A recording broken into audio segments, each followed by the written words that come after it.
Amados hermanos y hermanas, les saluda el pastor Antonio Arroyo de la Iglesia Bíblica Buenas Nuevas. Y hoy les voy a compartir la poderosa y siempre bendita palabra de Dios. Les invito a abrir la Biblia en el libro de 1 Timoteo, capítulo 1, versículo 18. Y dicen así las Santas Escrituras: Este mandamiento, hijo Timoteo, te encargo para que conforme a las profecías, escuche bien, a las profecías que se hicieron antes en cuanto a ti, milites por ella la buena milicia, es decir, pelees valientemente la buena batalla.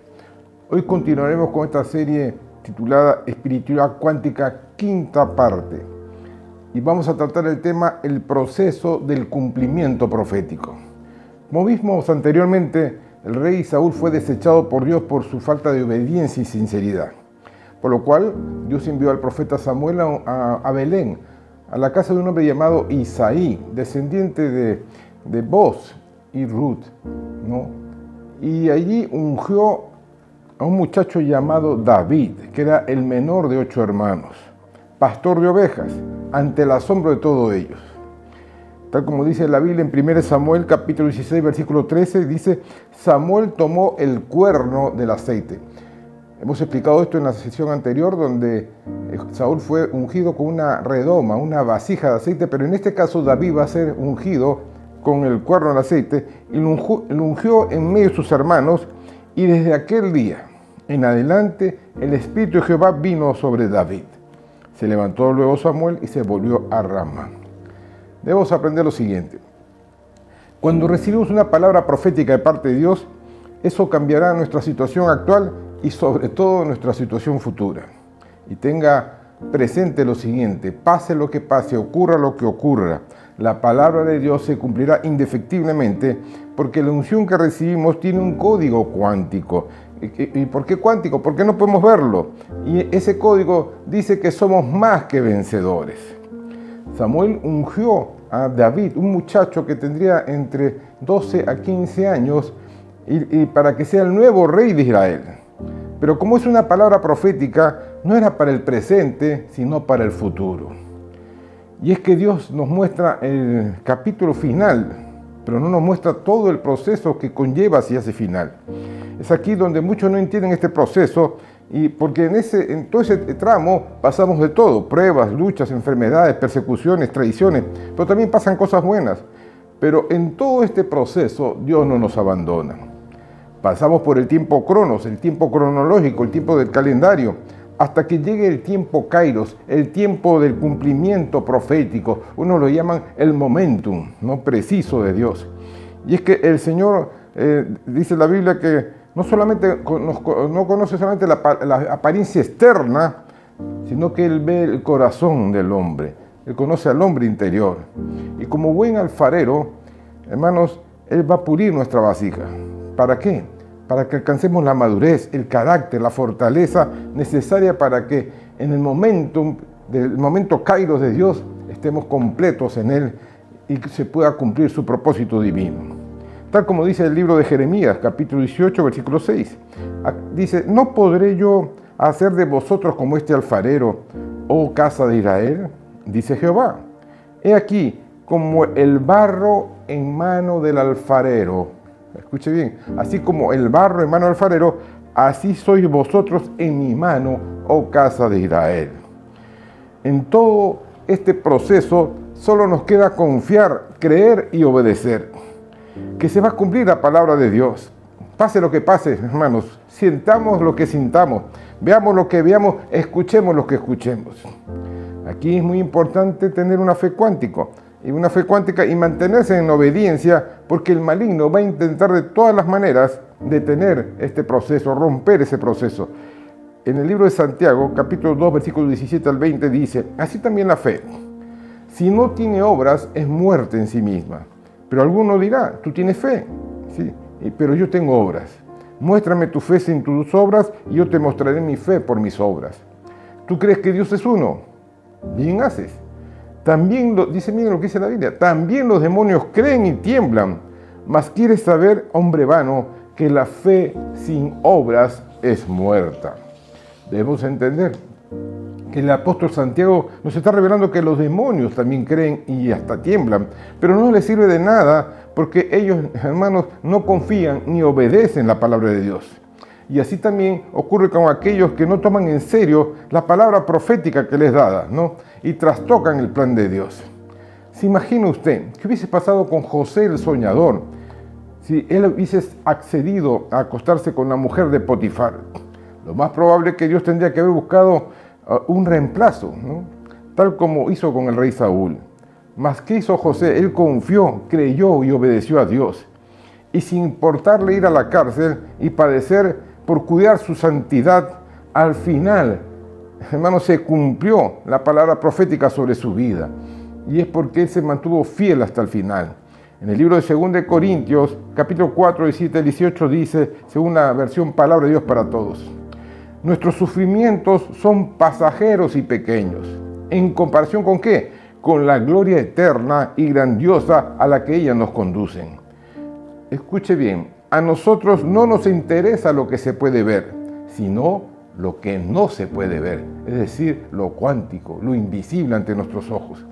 Porque lo que se puede ver solo dura un poco de tiempo, en cambio, lo que no se puede ver dura para siempre. Pablo nos enseña lo importante que es la espiritualidad cuántica. Y ahora, bajo estas premisas, vamos a ver este proceso de cumplimiento profético en el sucesor del rey Saúl, este muchacho llamado David. Se le conoció como el dulce cantor de Israel. Vamos a ello. Como vimos anteriormente, el rey Saúl, después de ser desechado por Dios, vino sobre él un espíritu maligno que lo atormentaba, por lo cual, aceptando la recomendación de un criado, mandaron llamar a David. ¿Para qué? Porque él era cantor y tocaba muy bien el arpa. Y cuando tocaba el arpa, el espíritu malo se iba y aliviaba el dolor de Saúl. Como está escrito en 1 Samuel 16, 23, que dice: y cuando el espíritu malo de parte de Dios venía sobre Saúl, David tocaba el arpa, tocaba con su mano. Y Saúl tenía alivio y estaba mejor. Y el espíritu malo, escuche bien, se apartaba de él. Cuando nosotros escuchamos canciones que honran a Dios, hermanos, los demonios se alejan. Ahora, ¿qué más pasó en este proceso de David? Los filisteos decidieron hacerle la guerra una vez más a Israel y pusieron al frente de batalla a su campeón, un gigante llamado Goliat, que medía casi 3 metros de altura y que los atormentó durante 40 días por la mañana y por la tarde, diciendo, miren lo que decía según 1 Samuel capítulo 17 del 8 al 10, y se paró y dio voces a los escuadrones de Israel diciéndoles: ¿para qué os habéis puestos en orden de batalla? ¿No soy yo el filisteo y vosotros los siervos de Israel? Escoged de entre vosotros un hombre que venga contra mí. Él no pide que pelear todo el ejército, dice uno solo. ¿Por qué? ¿Qué nos indica esto? Que la lucha contra los gigantes es personal. Si él pudiere pelear conmigo y me venciere, nosotros seremos vuestros siervos. Y si yo pudiere más que él y lo venciere, vosotros seréis nuestros siervos y nos serviréis. Y eso es lo que busca el diablo, que seamos esclavos de él. Y añadió el filisteo: hoy he desafiado al campamento de Israel, denme un hombre, envíenme un hombre para que pelee conmigo. Y de esta forma lo hacía durante 40 días, mañana y tarde. Hermanos, y entre el pueblo de Israel, entre el ejército de Israel, todos tenían miedo, todos temblaban, ¿no? Y sabemos que esta guerra espiritual cuántica es personal. Todo esto fue escrito para nuestra enseñanza. Ahora, hermanos, sabemos lo que ocurrió. Mientras todos estaban con miedo, temblando, David, que había sido enviado por su padre para ver a sus hermanos, escuchó esta amenaza del gigante Goliat. Y al enterarse de la recompensa que había por enfrentarlo, se ofreció ante el rey Saúl. Y aunque Saúl dudaba de él, hasta le dio su armadura y no le quedaba, hermano, finalmente accedió a que él peleara. David, como conocemos la historia, venció al gigante. Venció, lo derrotó. Y de ahí salió un cántico: Saúl mató a 1000 y David a sus 10.000. Y toda la gente, hermano, reconoció la valentía de David, el ungido de Dios. Después vemos a David que hizo mucha amistad con el hijo de Saúl, Jonathan, ¿no? Y hasta hizo un pacto con él. pero despertó el celo y la envidia de Saúl, a tal punto que en un día, hermano, quiso matarlo y le lanzó su lanza 2 veces. 2 veces intentó Saúl, por envidia y celo, matar a David. Desde ese momento, Saúl se alejó de David y lo hizo jefe de 1000. Y David se comportaba con prudencia y el pueblo lo amaba. Él entraba y salía con sus hombres y, hermano, la gente se sentía protegida por David. Ahora, Saúl, con el fin de deshacerse de él, le ofreció a su hija mayor, Merab, ¿no?, en matrimonio, pero siempre y cuando venciera a los filisteos. Y es que en realidad la intención verdadera de Saúl es que él muriera en manos de ellos. Pero al pasar el tiempo y David seguía venciendo, entregó su hija a otro hombre. Luego el rey Saúl se enteró de que su otra hija, llamada Mical, también lo amaba a David. Y mandó a sus criados a preguntarle si David estaría interesado en casarse con ella, con tal de que él matara, dice la Biblia, a 200 filisteos y le llevase los prepucios de ellos. Hermanos, le puso un tiempo y David lo hizo antes del tiempo pactado. Y ahí fue cuando Saúl tuvo temor de David y tuvo que acceder al matrimonio. Pero, ¿qué pasó en la mente de Saúl? Lo consideró a David como un enemigo y decidió en su corazón asesinarlo. Ahora, Jonathan, que era muy amigo de David, hizo un pacto con él y le reveló las intenciones de su padre, por lo cual David tuvo que huir, dejar a Israel. Hermanos, ¿a dónde se fue David? David primeramente fue al encuentro de un sacerdote llamado Ahimelech y estaba con hambre. Le preguntó si tenía pan para comer y el sacerdote le respondió: solamente tengo los panes de la proposición, los panes santos, los panes consagrados, ¿no? Pero al notar el apremio y la urgencia de David, ¿no?, y su necesidad, le hizo varias preguntas, que si se había cuidado, y él dijo: sí, he estado como en santidad. Y el sacerdote se apiadó de él y le entregó los panes santos, los panes consagrados. Y no solamente eso, le dijo: aquí yo tengo la espada de Goliat, con lo cual tú venciste a él, ¿no? Entonces, y se la dio a él, ¿no? Pero en esta conversación que tenía David con el sacerdote, había un siervo de Saúl que estaba escuchando, un hombre llamado Doeg Edomita, que después le va a pasar la voz a Saúl, ¿no? Le va a decir que está allí David. Enterándose David que Saúl lo está buscando para asesinarlo, se fue hacia, al menos a donde uno menos piensa, hacia los filisteos, donde un rey llamado Aquís, rey de Gat, ¿no? Y sus criados, todos ellos se dieron cuenta que él fue el que asesinó a su campeón Goliat. Y para que no se le levantaran contra él, David va a hacer algo impensado, va a fingir que está loco. Sí, pastor, sí, David, el ungido de Dios, se pasó por loco, tal como está escrito en 1 Samuel 21 del 12 al 15, y escuche con atención. Y David puso en su corazón estas palabras, ¿no? Sabían que el pueblo ya estaba hablando, que él había vencido a Goliat, y tuvo gran temor del rey Aquís de Gat.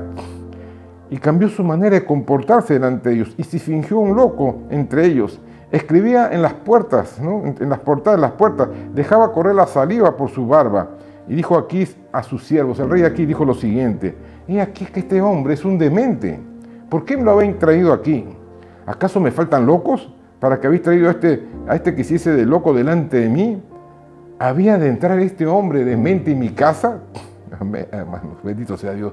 Hermanos, David ha sido ungido para ser rey, pero está pasando por el proceso de madurez, el proceso de temple, el proceso de cambio, el proceso, hermano, donde pareciera que Dios no está con nosotros, pero Dios en todo este proceso, Él está con nosotros. Como cuando decía, y José estaba en la cárcel, pero Dios estaba con él. Ante la presión de los filisteos, David decide huir de allí también. Y se fue a una cueva llamada Adulán, que significa refugio. Avisados sus padres, fueron a acompañarlo y también fueron hombres que yo le llamo hombres especiales, y vamos a ver por qué. En 1 Samuel 22, del 1 al 2 dice: yéndose luego David allí, se fue a una cueva llamada Adulán. Y cuando sus hermanos y toda la casa de su padre lo supieron, vinieron hacia él. Pero no solamente eso. Y se juntaron con él todos los afligidos, dice, los afligidos, los tristes, y todos los que estaban endeudados, y todos los que estaban en amargura de espíritu, y fue hecho jefe de ellos. Y tuvo consigo como 400 hombres, y el número 4 es número de prueba, 400, un múltiplo de 4, número de prueba. A estos hombres David los va a entrenar, les va a cambiar el chip y los va a convertir en lo que se llamó más adelante el ejército de Dios. Con este ejército David después salva a la ciudad de Keila de manos de los filisteos. Y a pesar de lo que los hombres de Saúl iban en su persecución e hicieron una tenaz búsqueda, la gracia de Dios los salvó a David. Luego, Saúl se entera de que David estaba en Gadí, que significa fuente del niño, donde David se escondió y sus hombres se escondieron en una cueva, en la entrada de una cueva. Y justamente en esa entrada, el rey Saúl se sentó a descansar. Los hombres de David le dijeron: Dios te ha entregado en tus manos a tus perseguidores. Entonces ellos insistieron: David, Dios te ha entregado a Saúl, puedes matarlo. Y David, dice la Biblia, que él se conducía prudentemente. Y él respondió: yo no mataré al ungido de Dios. ¿Por qué? Porque David tenía respeto por la autoridad puesta por Dios. Y esto él le enseñaba a sus hombres. Cuando Saúl ya se levanta y se aleja de la cueva, David sale y le grita: mi Dios, mi Señor y mi Rey. Y Saúl volteó. Y David le dijo que él no quería hacerle ningún daño al rey, al ungido de Dios. Y al escucharlo Saúl y se estremeció, lloró y reconoció que David iba a ser el nuevo rey de Israel. Y le pide que no mate a sus descendientes y se va, se aleja. Más adelante murió el profeta Samuel. Todo Israel le lloró y hicieron ayuno por 7 días. Se quedaron sin su líder espiritual. Mientras tanto, David y sus hombres fueron al desierto de Parán, donde había un hombre rico llamado Nabal. Nabal significa necio, insensato. Dice que este hombre tenía 1000 ovejas, 1000 cabras. David había sido pastor de ovejas, así que él toma la decisión con sus hombres de cuidar su rebaño, ¿no? Y las protege. Y así está un tiempo. Luego envía jóvenes donde este hombre, Nabal, para que le dé provisiones para sus hombres. Pero miren este hombre insensato y necio lo que le responde en 1 Samuel 25, del 10 al 11. Y Nabal respondió a los jóvenes enviados por David y dijo: ¿quién es David? ¿Quién es el hijo de Isaí? Muchos siervos hay que se huyen de sus señores. ¿He yo de tomar ahora mi pan, mi agua, mi carne que he preparado para mis esquiladores y darle a estos hombres que ni siquiera sé de dónde son? David, ante este desprecio y mezquindad, decide acabar con Nabal y con toda su gente.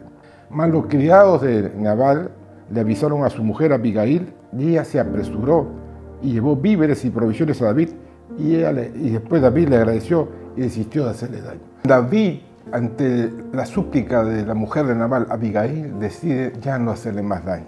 Ella, después de entregarle las provisiones a David, va a su casa. Encontró ebrio a su esposo, había hecho un banquete. Entonces no le dice nada, espera hasta el día siguiente. Cuando le cuenta que por su mala actitud David iba a destruir todo, se quedó como una piedra y a los pocos días murió.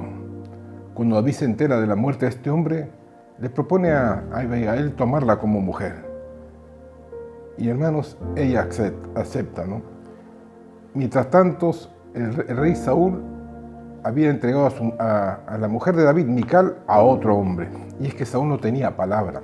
Y Saúl, después de haberle dicho que había perdonado a David, vuelve a perseguirlo. Y teniendo otra vez oportunidad de matarlo, hermanos, David otra vez lo encuentra a Saúl y tiene otra vez la oportunidad de matarlo, él lo vuelve a perdonar. Finalmente, Saúl ya se resigna y se da cuenta que Dios está con David. Lo bendice y regresa a su sitio. Ahora, David duda de este hombre, ya le ha mentido varias veces. Él regresa a Filistea, otra vez donde el rey Aquis se convierte en su guardia personal, su guardaespaldas, ¿no? Y se gana su confianza. Y en gratitud le entregó a David y a todos sus hombres una tierra llamada Siclac, que significa apretada, donde acamparon él, sus hombres, sus mujeres y sus niños. Mientras tanto, Saúl en su locura fue a consultar una medium, hermanos, rompiendo las leyes de Dios. Y hermanos, una vez más, es otro capítulo, no lo vamos a estudiar hoy día, pero hermanos, Saúl estaba totalmente alejado de Dios.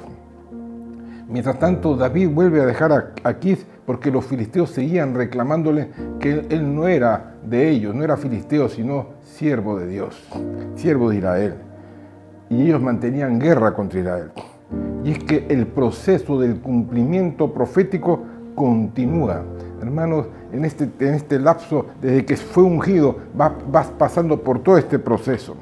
Al regresar sus hombres, y con David al lugar de Siclac, va a encontrarse con una terrible escena, una sorpresa terrible. ¿Qué había pasado? Los amalecitas, los enemigos de Israel, habían, hermanos, invadido y habían saqueado su campamento, se llevaron todo, pero no solamente se llevaron todas las provisiones y todo lo que tenía, sino que también se llevaron a sus mujeres y a sus niños. Y la Biblia nos menciona que lloraron con tal dolor que hasta le faltaron fuerzas para seguir llorando. Y David se angustió mucho porque ya su propia gente, ante este terrible dolor, buscaron un culpable y pensaron en David. Y pensaron apedrearlo, matarlo, como si él fuese el responsable. Mas ¿qué hizo David? David, dice la Biblia, que él se fortaleció en Dios. ¿Qué hizo David? Llamó al sacerdote Abiatar, que era hijo de Abimelech, y consultó con Dios. Pidió el efod, que es la vestidura sacerdotal. Ahí estaban el Urim y el Tumim. Y estos eran para acercarse a Dios y preguntarle. Y él le preguntó: Dios mío, ¿recuperaré todo? ¿Podré ir en contra de estos enemigos? Y hermanos, Dios le respondió: anda. Y milagrosamente David da con el paradero de los amalecitas y los venció y los derrotó y recuperó todo el botín, incluso las mujeres y los niños. Hermanos, y eso le devolvió el alma, la vida a todos sus hombres. Mientras tanto, Saúl se enfrentó a los filisteos. Y ahí muere Saúl con sus hijos, incluyendo Jonathan.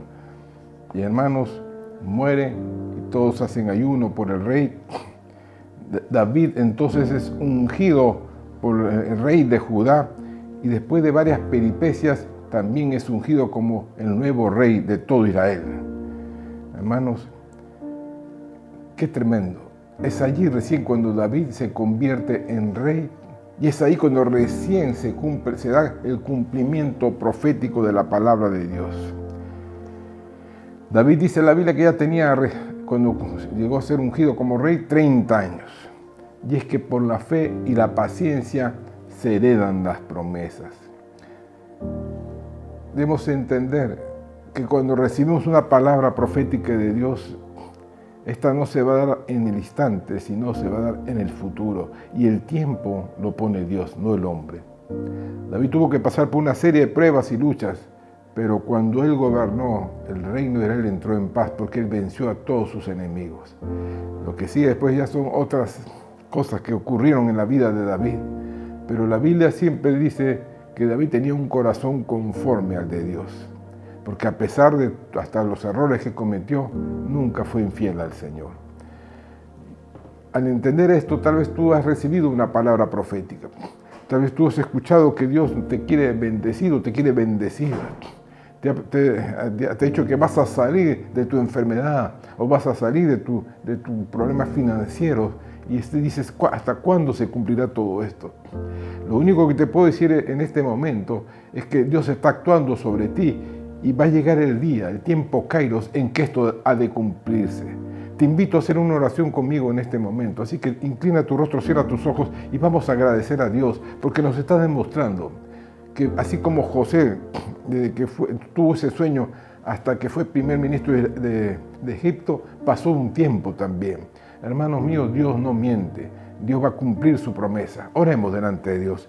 Bendito Padre que estás en los cielos, te agradecemos, Señor, por tu palabra, por tu bendición. La tomo, esta palabra en mi corazón, y creo que se cumplirá conforme a las Escrituras.